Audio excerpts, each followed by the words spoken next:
काही जर मी बोललो तर ते शांत बसणार नाही. ठीक आहे बुवा, माझं पण जरा बरं कळतं बुवा की ज्येष्ठांचा आदर करावा आणि मी तुमचं नक्की आदर करणार जर तुम्ही माझा आदर केला तर. त्याच्यामुळे हे बुवा धमकीचे विषय नाही, आता आपण भजन करायला आलोय. त्या छत्रपती शिवाजी महाराजांमुळे हा हिंदू धर्म टिकलाय आणि भजन कीर्तन नामस्मरण जे चालताय ना ते छत्रपती शिवाजी महाराजांचा जोड. आणि तुम्ही बुवा भजनाच्या सुरुवातीला सांगताय की काही बोललं तरी मी शांत बसणार नाही. मग एवढं तुमचं वाटतं बुवा की तुम्ही मी किती बोलू शकतो, मग तुम्ही कळ काढायला पाहिजे ना बुवा.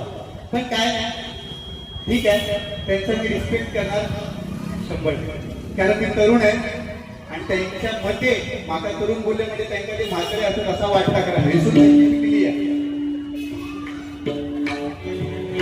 नाही पण खरंच भजनाच्या सिंधुदुर्गामध्ये जर नवोदित कलावंतांमध्ये जर मला गोड आवडत कोणतं बुवा आवडत असेल ना तर ते गौरव पांचाळ आहे.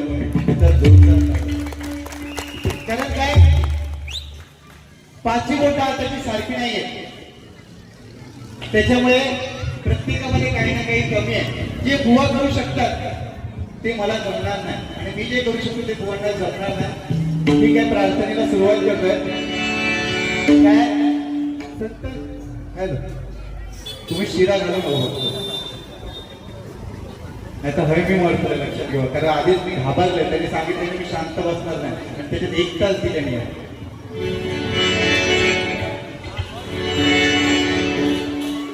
संत ज्ञानेश्वरांनी त्या रेड्यामुखी वेद बोलावले. काय त्या रेड्याने सुद्धा त्या चैतन्याचा स्पर्श झाला. ज्याला वेद कळाले त्याला जीवन कळालं. त्या वेदांचा अर्थ या प्रार्थनेमध्ये सांगण्याचा मी प्रयत्न करतोय. 100% बोललेच नाही, पण एकदम किरकोळ काहीतरी बोलले आहेत.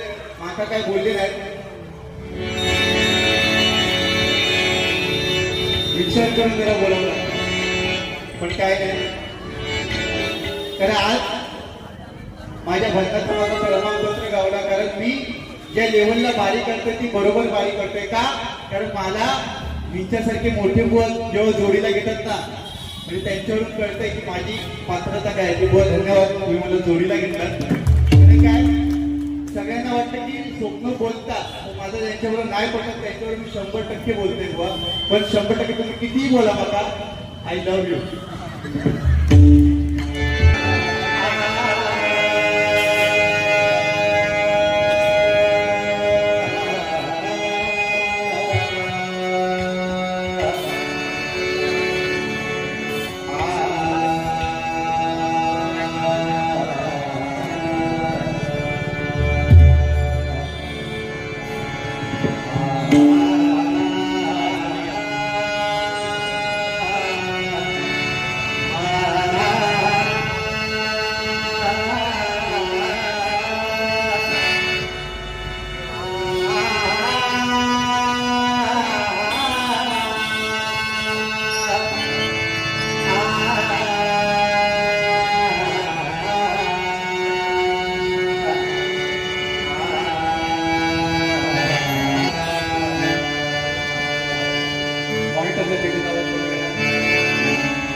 ओम ब्रह्मांड ध्वनी झाली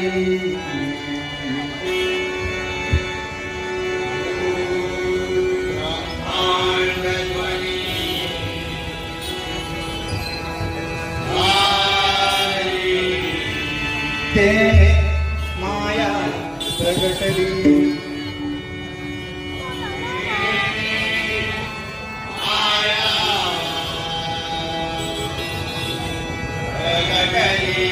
ब्रह्मा विष्णु शिव निर्माण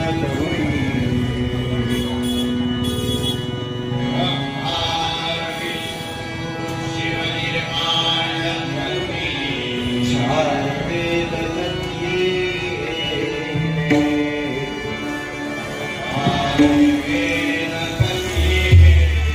ऋग्वेद सांगे कर्म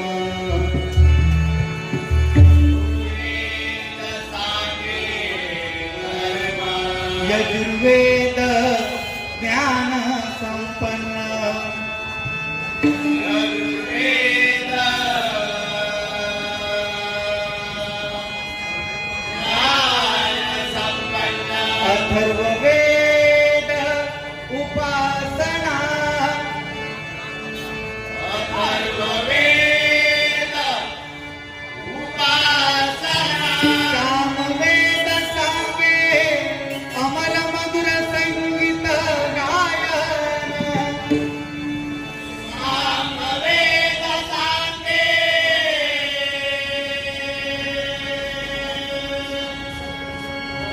अमर मधुर संगीत गायन अमर मधुर संगीत गायन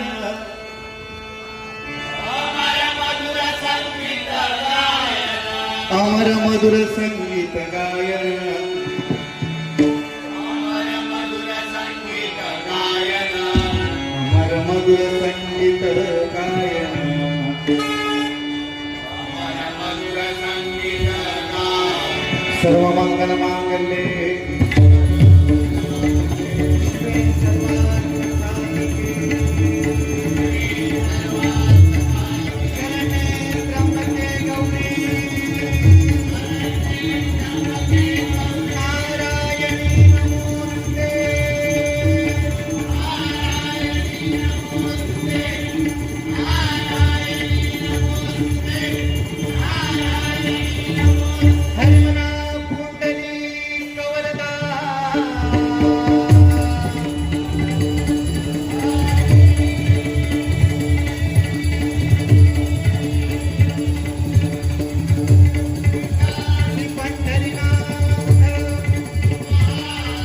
शिरोमणी ज्ञानराज ज्ञानेश्वर श्री जगद्गुरु तुकाराम विघ्नहर्ता वक्रतुंड श्री गणपती गजानन संकल्पाचा दाता संत नारायण ग्रामदेवताई आई योगेश्वरी सिद्ध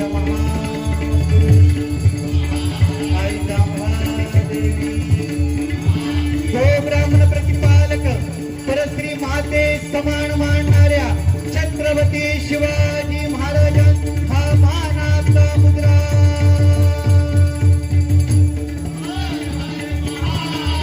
संसार करून परमार्थ साधन करणाऱ्या भजन कीर्तन नामस्मरणात रमणाऱ्या अशा येथील सर्व हरिभक्तांच्या चरणी या उदासांचा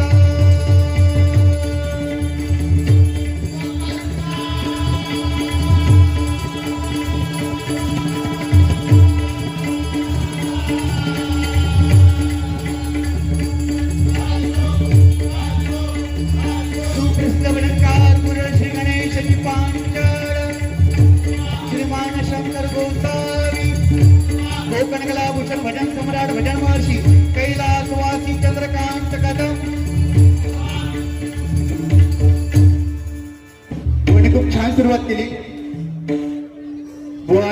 बोलले एक दोन मुद्दे आहेत क्लिअर करणार आणि मी सुद्धा भजनाच्या माध्यमातून समाज प्रबोधन करण्याचा प्रयत्न करणार.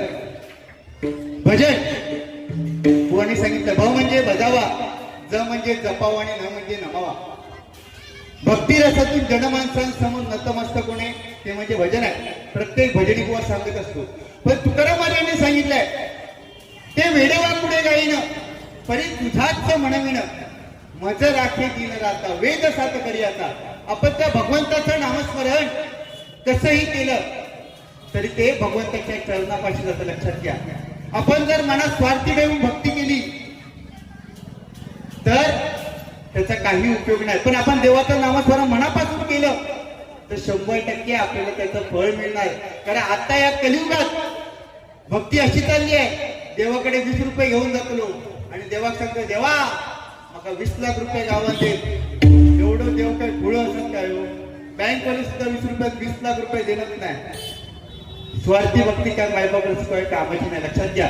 बुवा बोलता बोलता बोलले की साऊंडवाल्यांचं 100% आपण जन्माला येताना कर्माचा गाठोडा मायबापाचं घेऊन आलो. लक्षात घ्या, कर्माचा गाठोडा आपण इथे घेऊन आलोय. कारण हे नामस्मरण जन्माला आल्यापासून ते शेवटच्या श्वासापर्यंत आपल्यासोबत ते नामस्मरण राहणार आहे. लक्षात घ्या, कारण जन्म हा म्हणून शब्दात कसं आहे, ज म्हणजे जन्म आणि म म्हणजे मृत्यू आधी मध्ये जो अर्थ न आहे तो नामस्मरणाचा क्षण आहे. लक्षात घ्या, हा जन्म मृत्यूचा फेरा कुठेतरी टाळायचा असेल तर नामस्मरणाशिवाय मायबापाचं पर्याय नाही. लक्षात घ्या, कारण हे नामस्मरणच शेवटपर्यंत आहे. बुवांनी सांगितलं की साऊंड सिस्टम वाल्यांचे आभार मानताना बुवा बोलले, एका डॉक्टरला वाटतं की कोणतरी पेशंट माझ्याकडे यावा, एका वकिलाला वाटतं की कोणाची तरी केस माझ्याकडे यावी. बुवा एक लक्षात घ्या, दुसऱ्याचा कमीपणा दाखवून तिसऱ्याची मोठेपणा बुवा नाही करायची कधी आयुष्यात. पटलं तर किती टाळ्या द्या, कारण तुम्ही त्याची लाल करा बुवा. आज 100% कारण आमच्या दोन्ही बुवांची नाडी आहे त्यांच्या हातातच. पण आपण जर हे समजा हे डॉक्टर कित्येक पलटी पोहायचा एका बारी. आता उद्या जर इंजेक्शन दिलं नाही आणि समजा बुवाच गेलं तर पेशंट समजा तो त्या दिवशी बोललेलो, बुवा आय डोंट लाईक दिस, नाही होत आपल्याला. बुवा चेहऱ्यावरती असू तेव्हा, कारण स्माईल देता तेव्हा खरंच म्हणजे खरोखर बुवा जर लेडीज असते ना मी लगीन केलं असतं. पण ठीक आहे, पण बुवा माझ्यापेक्षा मोठे आहे, त्यांचं लग्न झालंय, 32 वर्षाचे बुवा आहे आणि मी आता जवळजवळ मला माझं वय नाही सांगत, पण ठीक आहे, बाकी काही विषय नाही बुवा. कारण या मेन आहोत, कारण बुवांच्या घराकडे तरी लक्ष्मी आहे म्हणजे त्याची बायको आणि माझ्या घरची लक्ष्मी म्हणजे माझी आऊसा. या भजन झाला की पहिली माझी आऊस दाखव रे किती बक्षीस पडला, त्या माझ्या लक्ष्मीच्या हातात येते पहिलं बक्षीस, मग पुढच्या कामात. कारण आपल्यासोबत आई वडील असणं हे सुद्धा त्याच्यासाठी सुद्धा भाग्य लागतं. लक्षात घ्या, कारण आमचे भजन सुद्धा तसंच आहे. रामकृष्ण मंत्रावरती आमचे भजन आहे. तो राम समजायला सोपा आहे, लिहायला सुद्धा सोपा आहे आणि उच्चारायला सुद्धा सोपा आहे. कारण लवकर पसरत आता आज बुवा नाही बोलणार, कारण बुवा देव असतो माझ्यासाठी आणि त्यांचा भक्त आहे. भक्त देवा कितीही बोलू शकता पण देवान कोपायचा नाही. आणि देव जर कोपलो तर भक्त काय करू शकता, फक्त मी त्याच्या चरणाशी लिंक जाऊ शकतो, त्याचा तुमच्या नावाने बुवा जीव देतले.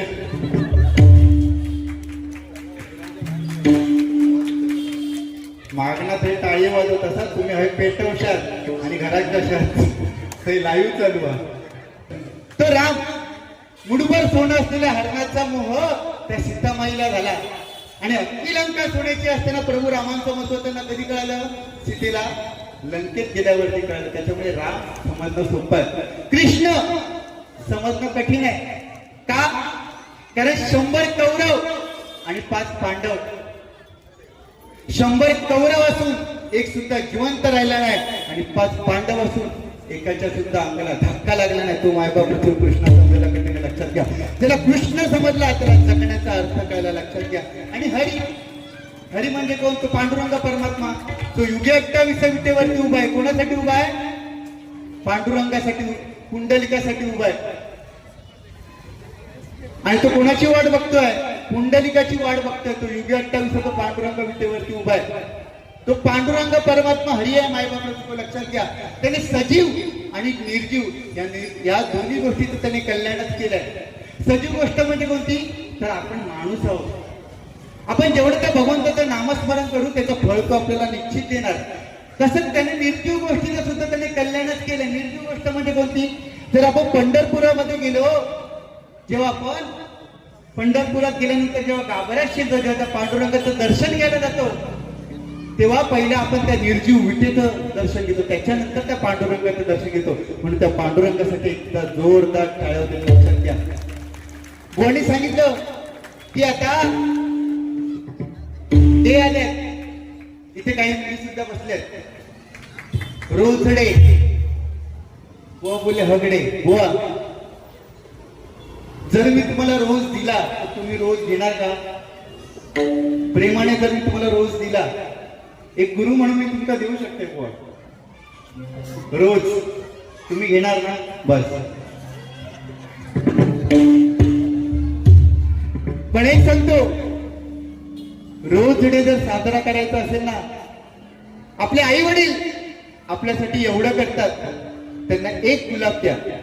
त्या रोज डेच्या दिवशी त्यांना एक गुलाब द्या. ते बघून त्या आई वडिलांच्या चेहऱ्यावरचं स्मित हास्य तेच तुम्हाला कुठेतरी रोज डे साजरा केल्याचा आनंद देईल. लक्षात घ्या.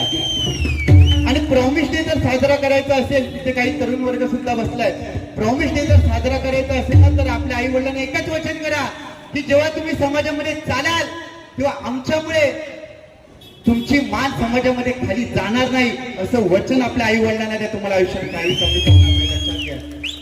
हेच वचन आहे भजनाच्या माध्यमातून, हेच सांगण्याचा आम्ही कुठेतरी प्रयत्न करतोय. दोन्ही बुवांना मी काय एवढं बोलणार नाही. बुवा काय जाऊ देतो, वकिलाचा विषय जाऊ दे, शांत बसणार नाही. बोला बुवा, काय विषय नाही. मी तुमच्या चरणाशी मी नतमस्तक आहे बुवा. तरुण तडफदार तो पण जाऊ दे. हा, बुवा बोलले की पारंपरिक पहिले बारी चालायचे, बरोबर आहे. आणि आता भजनात सुद्धा नियम लागले का? तर कुठेतरी आम्हीच फालतुगिरी करतो बुवा. भजनाच्या माध्यमातून एकमेकांची उडी धुणी आपण काढतोय. तेव्हा पंचरत्न वारे करायचे. चंद्रकांत कदम बुवा, कैलासाची चंद्रकांत कदम बुवा, कैलासाची परशुराम पांचाळ बुवा. भजनाच्या माध्यमातून ते काय सांगायचे? कदम बुवा म्हटल्यानंतर काय त्यांची आठवण असायची बघा.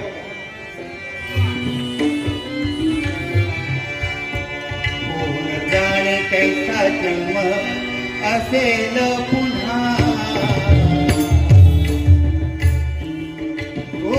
जाणे कैसा जन्म असेल पुन्हा. जय जय राम,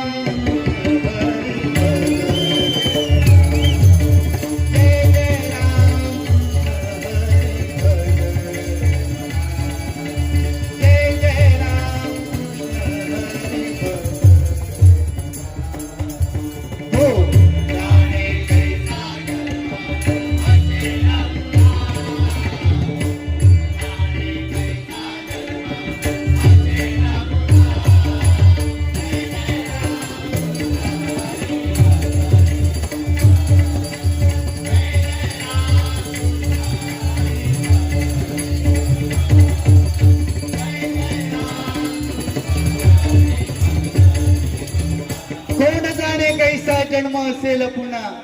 जय जय राम कृष्ण हरी भजरे म्हणा. दशाक्षरे मंत्र. आता 500 वर्षानंतर प्रभू रामाची प्राणप्रतिष्ठा त्या अयोध्येमध्ये झाली. लक्षात घ्या.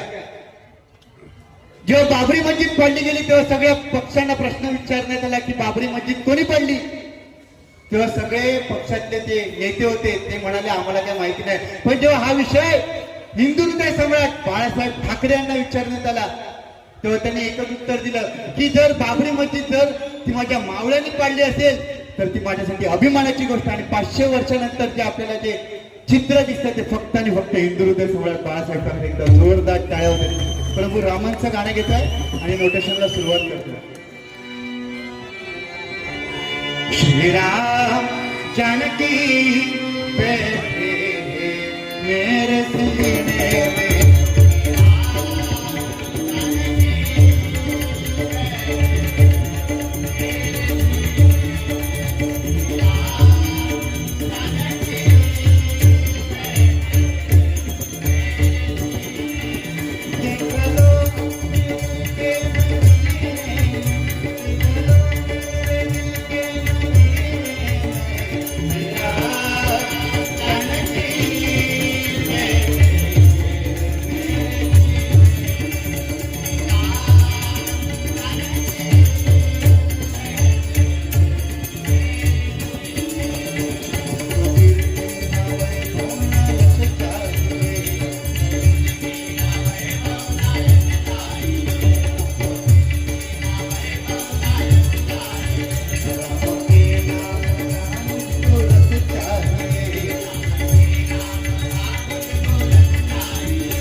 मगरे रे प मगरे ग हॅलो सरे सन सन